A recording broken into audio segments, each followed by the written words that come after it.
beautiful women. You know, I don't know why the men are leaving. That's crazy. You know, they seem very like good women. You know, of course I don't know them, but they look like they're pretty good women.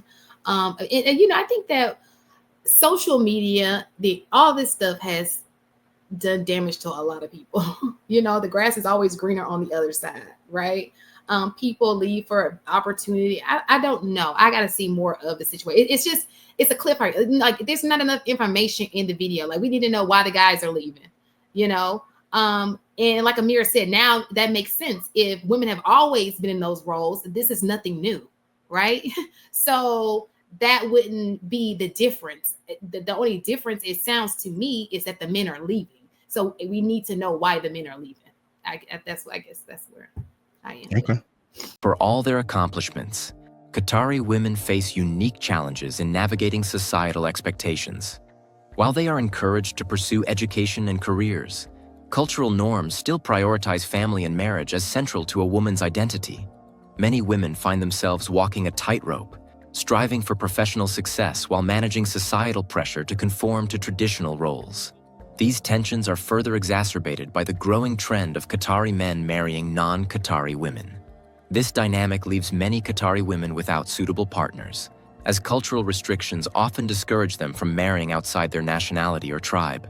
The resulting imbalance has given rise to what some describe as a silent epidemic of loneliness, hidden behind the country's glittering facade. Qatar's wealth and progress are undeniable. Its cities gleam with modernity, its citizens enjoy unparalleled benefits, and its cultural institutions are global benchmarks. But beneath the surface lies a more complex reality, a tension between the external trappings of success and the internal challenges of navigating a rapidly changing society. This duality is particularly evident in the lives of Qatari women, who embody both the triumphs and the struggles of a nation at the crossroads of tradition and modernity. Huh. I guess they're going to have podcasts over there too now, huh? Period. Where a bunch of women are asking, why are the men doing this? And then the men start their podcast to try to explain to them why they're doing it. And they're going to probably get treated like we do. I seen a comment in the chat. Did anybody ask the men why they're leaving? Has anybody asked them? Say, hey, why are you going somewhere else to find women elsewhere? They're right there for you to ask. Probably leaving. This is why we upset. So let me ask you this: are they working because they don't have a husband, or are they working because they can? I think they're working because they can. I think it's when they first opened it up, they just, because the country is wealthy, like it's just glam everywhere. So money is really not the focus, but they are still pushing the education, from what it seems like, from what I heard. And that seems to be the focus for a lot of the women, which will probably explain why the men are going elsewhere. It's going to be more to the story that we're going to unpack, but I'm just kind of trying to layer it a little bit and not play the video continuously. But it's not because of money, because it's not like the whole country is basically rich. And the men are going out of the country entirely? Because they mentioned tribes. So are they just going? Well, they're bringing other people in, which is going against what they really want. They want them to marry within, almost similar to how you hear us say, stick with your own. But they're married, they're bringing other people in, and they're kind of shifting the whole culture, which is kind of frowned upon. But because the men are able to do it, they're kind of just doing what they want to do. Yeah, that's kind of interesting, because they'd rather, instead of like the native women to their land, they're bringing women from other cultures. So no matter what, both ways it's going, there's a cultural divide happening. That's interesting. I can answer a little bit more now since I heard more of the video. There is an issue with the type of women that are educated. And it's not the same as America, where it's like, they're like, oh, I don't need no man. It's not like that.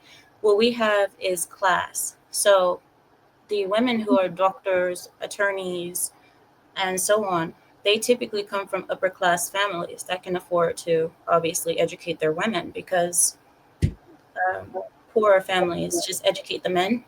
So, because it's a waste of money to educate women when you're poor. So, you have women who come from these high class families, and if you marry them, they tend to be bratty.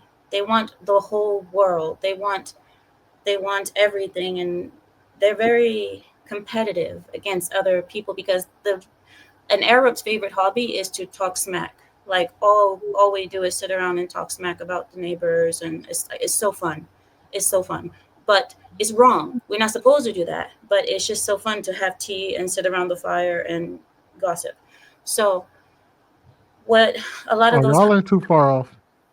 a lot of those upper class women do is they push their husbands to the edge. They have these bratty attitudes, like, you must buy me the biggest house, the biggest this, the biggest that, and they push the men all the time. But a lot of them are, because in our culture, women, when they make their money is not for the men at all. Women do not share their money with the men culturally. Men's money is for the family. Women's money is for her. She can spend it as she pleases, and a man is never to ask her for her money. It's illegal. You're not supposed to do that. You can't take money from a woman, even if she inherits it from her father or from her family. A man cannot take her money. It's not allowed. So women oftentimes, they'll make their money and they'll still demand that their husband pays all these things and buys them the biggest and the best all the time. So there is an issue there. And I think with the advent of the internet, a lot of Qatari and Arab men are seeing other women around the world that don't ask for that much. All they want is like a soda and a hamburger, and they're like, yeah, I'll be with you. They're not like Arab women who are like, no, if you want me, first of all, I'm virgin. So you got to pay mahar. You have to pay high mahar. I want 50 gold bars. I want, 3 cows, 5 donkeys, and 3 horses. I mean, they don't have that. A lot of Eastern women, or not Eastern women, European women, you give them a soda, a burger, and a movie, and they fully like, yes, I love you. Oh my gosh, Ahmed, I want to be your Princess Jasmine. They aren't like Arab women who are like, I'm not happy. I don't like it. So if I got a red pop Fago in the bacon cheeseburger, what can I get for that?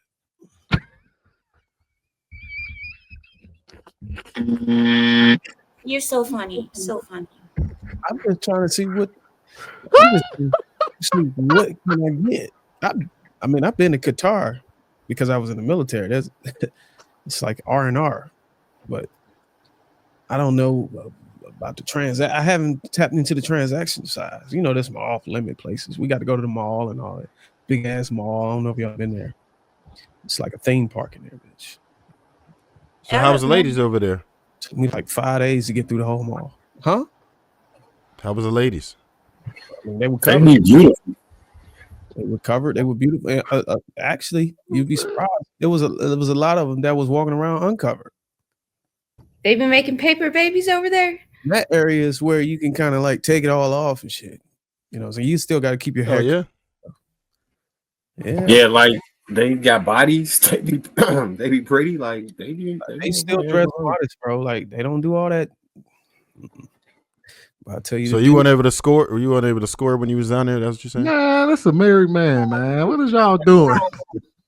He said when he's in the military. I don't even think he was married back then, was he? Yeah, I was married back then. Oh, never mind. Yeah, the women were dressed modest. Most of the guys look like they millionaires for real. There's Lambos everywhere, Ferraris. This is back in 2008. I could just imagine what it is now. But yeah, though, so it sounds like something changed that wasn't there before, and I don't think we got our fingers on it. The same thing that happened here. Replication, huh? The same thing that happened here.